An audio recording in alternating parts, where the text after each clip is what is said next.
بسم اللہ الرحمن الرحیم۔ السلام علیکم ورحمۃ اللہ وبرکاتہ۔ میرا نام ڈاکٹر عبدالرحمن پن ہے۔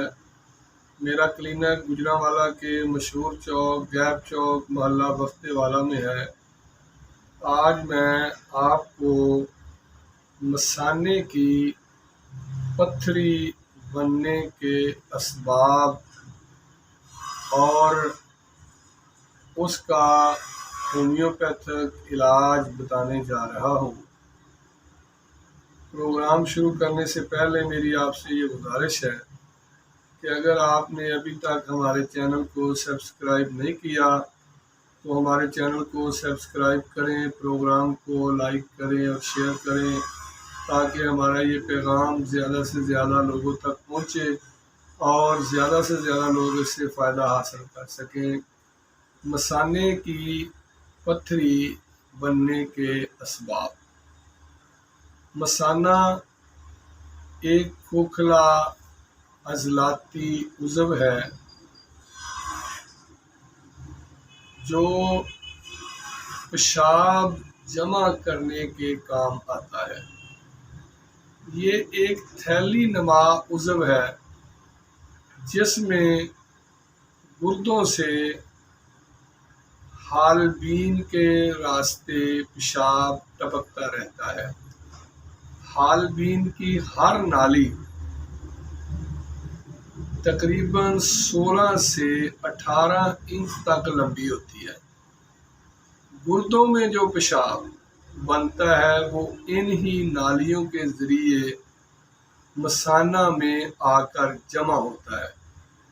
مثانہ جب پیشاب سے بھر جاتا ہے تو پھر یہ مجرب البول پیشاب کی نالی کے راستے، جس کو انگریزی زبان میں یوریٹر اور اس سے اگلے نکلنے والی نالی کو یوریتھرا کہا جاتا ہے، ان نالیوں کے راستے پیشاب باہر خارج ہوتا ہے۔ مثانہ جب خالی ہو تو اس کی شکل مثلثی ہوتی ہے اور جب اس میں پیشاب جمع ہونا شروع ہو جاتا ہے تو اس کی شکل بیضوی ہو جاتی ہے۔ مردوں میں مثانہ کے پیچھے امعائے مستقیم یا جس کو آپ پراسٹیٹ گلینڈ بھی کہتے ہیں، یہ امعائے مستقیم مثانہ کے پیچھے ہوتا ہے، اور عورتوں میں رحم یعنی بچہ دانی، یہ مثانہ کے پیچھے رحم ہوتا ہے۔ مثانہ میں پتھری عموماً گردوں سے نکل کر ہی مثانہ میں ٹھہر جاتی ہے۔ بعض اوقات کچھ ذرات مثانہ میں جمع ہونے کی وجہ سے بھی پتھری کی شکل اختیار کر لیتے ہیں اور یہ وقت گزرنے کے ساتھ ساتھ بڑی ہونا شروع ہو جاتی ہے۔ اب میں آپ کو مثانہ کی پتھری کی تشخیص کے بارے میں کچھ جو ٹیسٹ ہیں ان کے بارے میں بتانے جا رہا ہوں۔ سب سے پہلے گردوں اور مثانہ کا ایکس رے کرانے سے پتھری کا پتہ چلتا ہے۔ اس کے بعد الٹرا ساؤنڈ اور الٹرا ساؤنڈ کے بعد مثانہ کی سی ٹی اسکین وغیرہ کا ٹیسٹ بھی عموماً کروایا جاتا ہے مثانہ کی پتھری کی تشخیص کے لیے۔ مثانے کی پتھری کی کچھ علامات میں آپ سے عرض کرنے جا رہا ہوں جو بغیر بندے کو ان ٹیسٹوں کے سے بھی ٹیسٹ کروانے کے بغیر بھی پتہ چل جاتا ہے کہ مثانے میں پتھری بن رہی ہے یا بن گئی ہے۔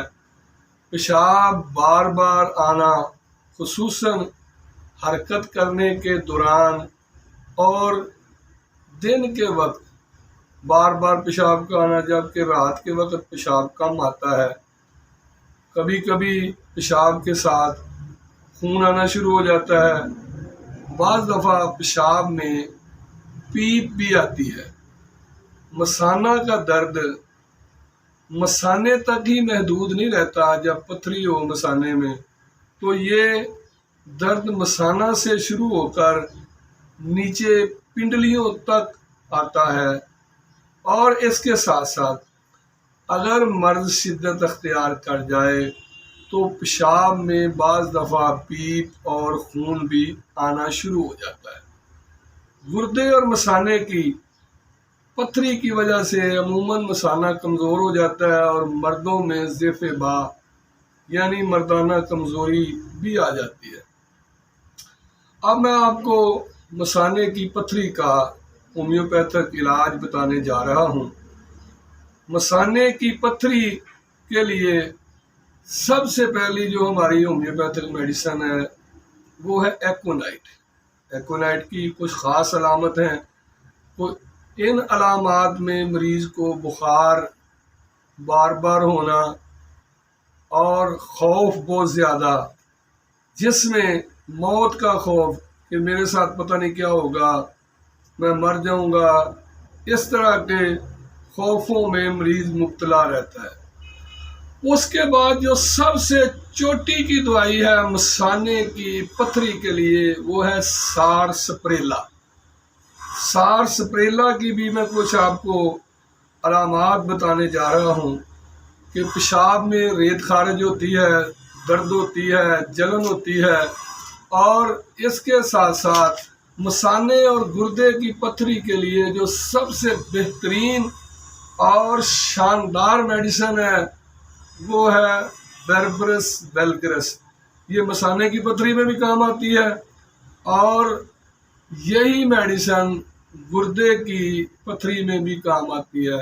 یہ پتھریوں کے لیے بڑی اعلیٰ اور بہترین دوائی ہے، مثانے کی بھی اور گردے کی پتھری میں بھی بیربرس ویلگرس، سارسپریلا، اور اس کے ساتھ ساتھ آرٹیکا یورنس، یہ بھی بڑی اعلیٰ دوائی ہے مثانے کی پتھری کے لیے۔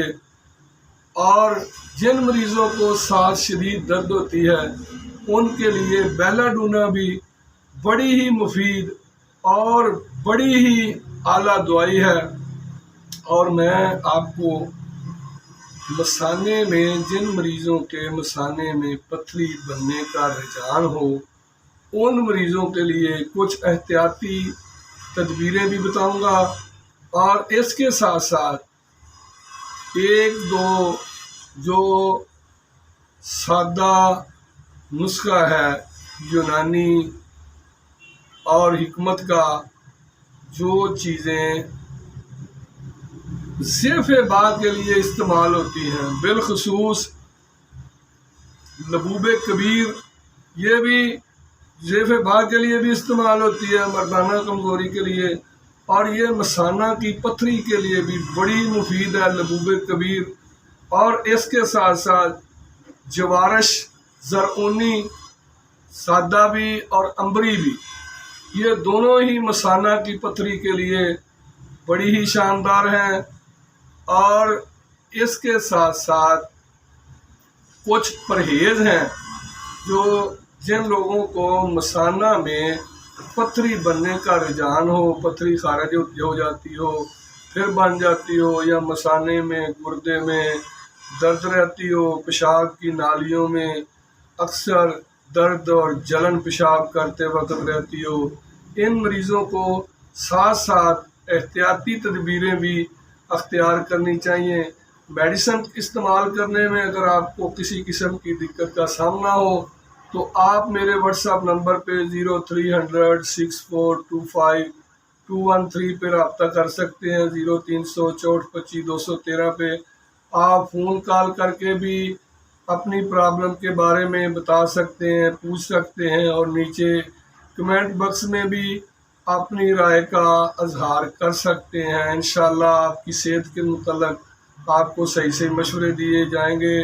اگر آپ میری کلینک پہ تشریف لانا چاہیں تو میرا کلینک گجرانوالہ کے مشہور چوک، گیپ چوک، محلہ بختے والا، نزد شیخو پورہ موڑ، بس اسٹاپ جی ٹی روڈ سے بس اسٹاپ پہ اتر پر گیپ چوک آئیں، اور گیپ چوک کے ساتھ ہی مہر بگو والا گلا کے سامنے میرا کلینک ہے، ڈاکٹر عبدالرحمان فن۔ آپ اگر کلینک پہ وزٹ کرنا چاہیں تو تشریف لا سکتے ہیں۔ اب ہم اپنے پروگرام کی طرف چلتے ہیں۔ غذا علاج کے ساتھ غذا اور غذائی پرہیز یہ سب سے ضروری چیز ہے۔ مثانہ کی پرابلم جس مریض کو، مثانہ کی پتھری، گردہ کی پتھری، ان مریضوں کو پرہیز سب سے ضروری چیز ہے۔ گردہ مثانہ کے مریض جن کے مثانے میں بار بار پرابلم ہوتی ہو، ان کو سوڈا واٹر اور آش جو یعنی جو کا پانی، لسی، پھلوں کا تازہ جوس، اور اس کے ساتھ ساتھ موسمی پھل مالٹا، تربوز، خربوزہ، امرود، آلو بخارا وغیرہ، یہ سارے ہی پھل مفید ہیں ان چیزوں کے، ان لوگوں کے لیے۔ اور جو لوگ چائے پینے کے عادی ہیں ان کو میں ذرا چائے کا استعمال، مثانے کا مریض، گردے کا مریض جن کو پتھریاں بننے کا رجحان ہو لیکن ساتھ وہ چائے پینے کا بھی عادی ہو، تو اس کو چاہیے کہ چائے پینے سے پہلے 2 گلاس پانی پیے، یا کم از کم 1 گلاس لازمی پیے، یا چائے میں پانی ملا کر پیے۔ اس سے بھی پیشاب بڑی تیزی سے آتا ہے۔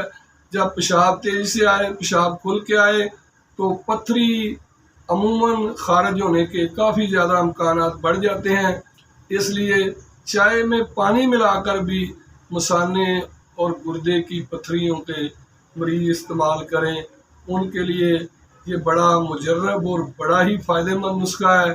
مجھے امید ہے کہ آپ کو آج کا ہمارا یہ پروگرام پسند آیا ہوگا۔ اگر پروگرام پسند آئے تو پروگرام کو لائک کریں اور شیئر کریں، اور ہمارے چینل کو سبسکرائب کریں۔ انشاءاللہ آئندہ کسی نئی معلوماتی ویڈیو کے ساتھ آپ سے ملاقات ہوگی۔